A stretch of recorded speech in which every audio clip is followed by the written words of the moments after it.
control na yan. Wala tayong kaalam-alam. Andito na pala sa harapan natin, hindi natin alam. So, sinisend ko yung mga video sa flood control. Sabi ng boss ko, tangina mo, lumayas ka dito. Wala pa ka sa flood control na yan. Galit na galit siya, pinapalayas niya ako dito sa bahay.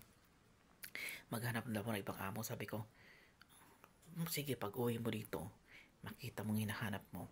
At kasabot ka pala sa flood control, lalo uminit ang ulo ko eh. Ikaw, BBE Marcos, ibigay mo ng cash money ko kung ayaw mong gilitan ko siya ng buhay. Naintindihan mo? Ha? Fucking hell, yo. Huwag ka nang matulog. Magbilang ka na ng pera ngayon kahit magkano pera na ibigay mo sa akin.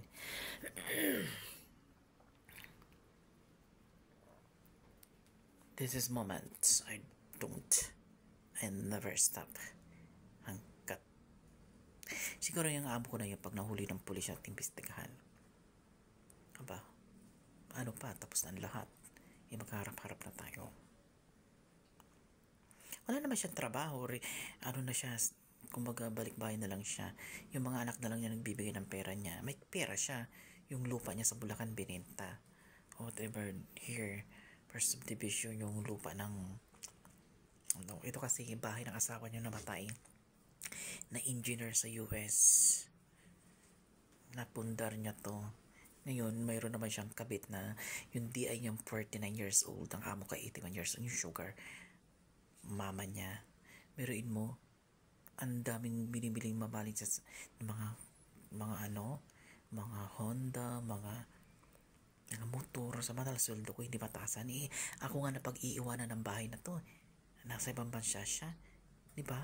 Yung tiwala, hindi man nabibili ng pera eh. Kaya ididibanda ko siya sa duli at saka sa tulpo ng bayaran yung aking mababa siya magpasweldo. Pero yun mo, 5 years na ako, 2021 pa ako pumasok dito. Ilang taon na ngayon? Ha, patong-patong kaso niya, matanda siya. Hindi sumusunod sa batas ng gobyerno kung magkano pasweldo ng mga kasambahay. Di ba? Ay, ako pumayag akong ganun trabaho kasi lumalaban ako sa government. Whatever to like change life and just over this here to international war. Kaya ako pinagtsatsagaan. Kaya kailangan ko ng access. Kaya ako libre ng internet. Kailangan ko ng pera. Kailangan ko pagkain ng araw-araw. Kaya ako lumalaban in the right way. Pero yung mga ginagawa nila na hindi talaga tama, ay nako, sorry na lang, maghihiwala yung ulo nyo sa katawan.